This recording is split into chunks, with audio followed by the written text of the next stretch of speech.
हाणे अवांखे अपडेट ॾियूं पिया झिरक मां लाखा ॾिनो झिरकाई जी रिपोर्ट मुताबिक़ त सिहत खाते सिविल अस्पताल झिरक जे मुलाज़मनि पारां कराची में ग्रेट हेल्थ अलाउंस जे एहतजाज ते औरतुनि तोड़ी मर्द मुलाज़मनि ते थियल वाछाणी तशद्दुद तोड़ी खेनि गिरफ़्तार करण वारे अमल तोड़ी खेनि risk allowance time scale service structure ॾियारण लाइ सिविल अस्पताल झिरक जी OPT जो बाइकाट करे सिविल अस्पताल झिरक खां मेन गेट ताईं रैली कढी एहतजाजी मुज़ाहिरो कयो।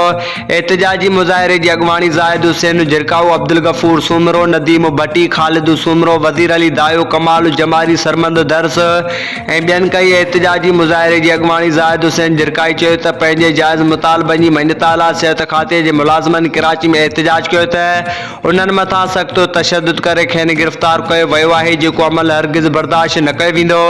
हिननि घुर कई त गिरफ़्तार सिहत खाते जे मुलाज़मनि खे आज़ादु करे संदसि रिस्क अलाउंस जो नोटिफिकेशन जारी करे